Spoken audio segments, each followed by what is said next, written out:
We were here when people were running up to their houses for the first time coming home from work this afternoon, and it's just heartbreaking to see people not knowing what damage is in store. Larry Billings' family is offering a $15,000 reward to anyone with information. Chairman of the Board of Corrections, Benny Magnus, just finished up his over an hour-long testimony. I want to remind everyone that the core issue surrounds prison beds and prison space here, and the debate between who has the final say, the governor or the Board of Corrections. The foster care program in Arkansas is already overwhelmed. Now there's going to be more babies. What happens next? We're right off I-30 at the Days Inn next door to the state police headquarters. At its peak, there were about 24 police cars here. Are you concerned with Kavanaugh's temperament at all? I know some Democrats have expressed concern with Kavanaugh's temperament and drinking. They have just called the race Sarah Huckabee Sanders will be the next governor for Arkansas. They want to take a closer look at the metal plates involved in the construction along I-30 in Benton. So you want to avoid? That was another explosion. So we're hearing it all over here. They're not sure if it's from Budweiser, the recycling plant. We wanted to show you the news, how millions of others are viewing it in TikTok form, the format that experts say could impact a generation on everything from mental health to national security. What is a current update? What do people need to know? But you don't have that. We don't have them. People think you're crazy? Some people do. Everyone here in red and orange has unreliable internet connections. And while some grants are already in place to improve broadband, the state says $1 billion is a game changer. The only thing it does affect are mechanical pumps that still make up about 10% of gas pumps across the state. While they're saying it's not in control right now, they're expecting these parts to kind of burn themselves out. Thank you for joining us tonight at 6. I'm Sarah Horbacewicz here with meteorologist Simone Thomas, both overjoyed to be out here. In the last hour, we've learned that nearly a dozen Little Rock shootings in the last 24 hours could all be connected. Here's Sarah Horbacewicz from our CBS affiliate KTHV in Little Rock, Arkansas. Kingsland, Arkansas, the birthplace of Johnny Cash, only has about 300 people who are all talking about one thing. That's the biggest news in Kingsland. Have you ever seen something like this before? Nope. Somebody shot the water tower. Last week, someone shot the tower, springing a small leak that's causing big problems. Well, we're losing about 30,000 gallons of water per day. Costing the town about $200 each day. You kind of run on a tighter budget in small towns like this because it's really all you got to work with, and things like this can set you back a little bit. And while Mayor Neal is frustrated, he's also pretty impressed. Just the placement of like where it was at, I mean, you could tell it was people just doing it to be funny. And That was a good shot. A really good shot. While the water tower itself is a pretty big target, it appears that this shooter set his sights on something a little more specific. It looks like he's peeing. But it certainly walks the line between comedy and vandalism. It's a terrible thing, don't get me wrong, but... Do you think it's funny at all? Well, it has to be a little bit. And would you believe, not the first time this happened. It happened in 1993. even though the town spent $300,000 in repairs less than a year ago, they'll have to go through the process again. We'll have to drain 50,000 gallons of water out of the tank. We'll have to run the city off of line pressure. And despite some discoloration, the water still is and will continue to be safe to drink. For CBS News, I'm Sarah Horbacewicz in Kingsland, Arkansas.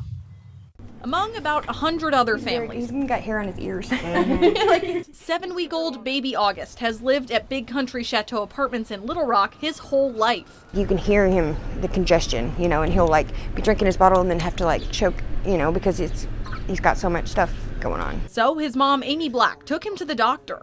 That's what his pediatrician told us, was that it was, due to mold indoors. Residents say they're used to issues with mold and bugs, but when the water and electricity companies told residents they had a few weeks before shutoff, the city stepped in, finishing its investigation today. Do you think this apartment complex is going to be shut down? Do you think it'll be condemned? Not based off the information that I received from the fire marshal and the building codes official. But the city says individual apartment violations will still need to be fixed, referencing an estimated 9 out of 11 buildings with gas lines not up to code. For life safety items, you have 7 days to get those corrected. Non-life safety items, you have 30 days to get those corrected. If things aren't fixed on time, management can get fined.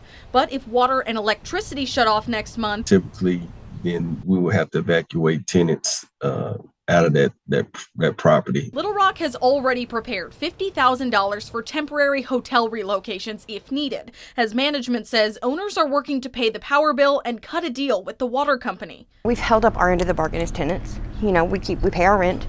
our utilities are included in our rent, so I had no idea that this was coming. But owners have more to worry about than just Big Country. They own at least 3 other properties in Arkansas and at least 2 others across the country, some of them facing similar shutoff concerns, but most under different names. They have a whole maze of limited liability corporations. Arkansas Renters United is now trying to connect the dots and tenants in need across the country, hoping for a solution. We're talking to different organizations across the city to see if they can come in and help. While many residents here struggle to afford a solution of their own, with less than 30 days before possible shutoff. We just want a safe place to raise our kids.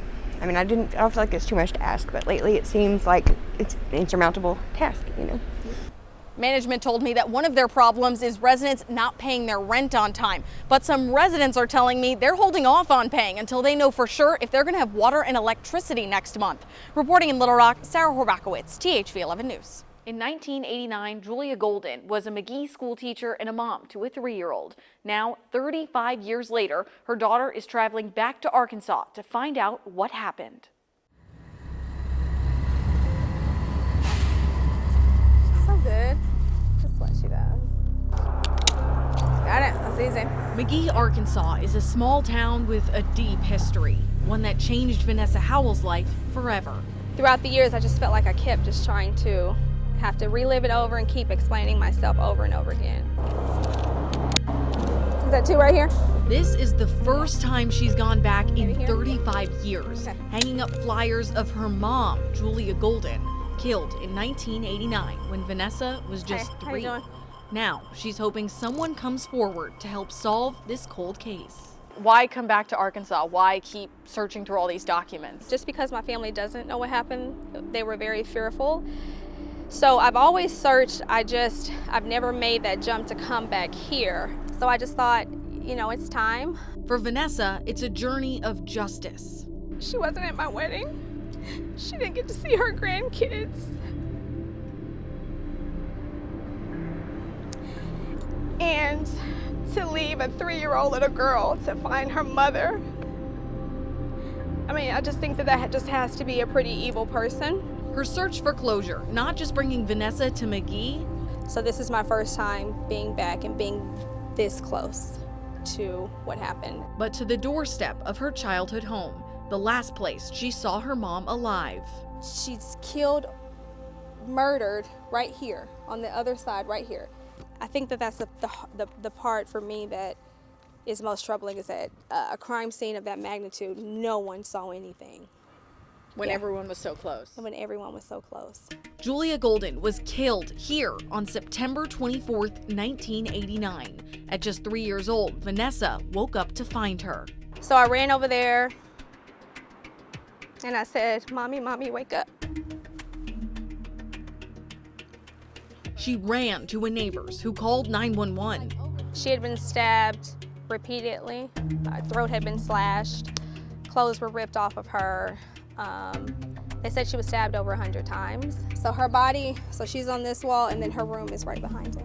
Investigators say Julia was likely killed with a knife and an ice pick, 2 weapons used by 2 people, steering detectives towards duos, including Wayne Harris, a married man who Julia was rumored to have an affair with, and his brother-in-law. During his interview with police, records show Wayne said he was home with his wife at the time of the murder. He admitted to the affair, but said he hadn't slept with Julia in years. So my brain starts working a million different places. The timeline leading Vanessa to a DNA test in 2020, proving Wayne was her dad. It also brought together some different stories and things that I heard. Police never arrested Harris for anything in connection with the case, and he was never charged with a crime. But court records show there was another pair of suspects, Julia's co-worker Annette Thomas and her girlfriend Jody Matthews. It was said that there were 2 women that questioned my mother if she was involved romantically with someone else, with one of them. Court documents show the state believed Jody was jealous of Annette's friendship with Julia, bringing them to her apartment that night. The McGee Times reports during the trial, a detective claimed Annette confessed to watching Jody stab Julia, an alleged confession that Annette later recanted. None of it was tape recorded. One person pulls out a knife, stabs her over 100 times, and the other person is supposed to have helped, stabs her with an ice pick, and there's a bloody scene, and everybody walks away. Police brought this theory to trial, arresting Annette and Jody for capital murder. I remember coming here for a trial and seeing myself on TV. The jury found Annette guilty, believed to be an accomplice in Julia's murder. Jody's charges were dropped. Newspapers say there wasn't enough evidence. Annette appealed. The judge ruled that evidence wasn't properly introduced. So, 3 years after her arrest, the case was tried again. This time, Annette was found not guilty. So, even with at least 5 potential suspects and dozens of witness interviews, today, Vanessa still doesn't know who killed Julia. It's just a lot of information to have to try to separate all the different things, because all of it could make sense. It's just which one is really the truth. And 35 years later, she's still searching for that truth. I would like to know what happened that night, no matter what. That would be closure for me and for my family. Because of this story and Vanessa's efforts, McGee police say they've reached out to Arkansas State Police to see if the case can be reopened. Reporting in Hazen, reporting in Truman, reporting in Pine Bluff, reporting at the Capitol, reporting in Little Rock, Sarah Horbacewicz, THV 11 News.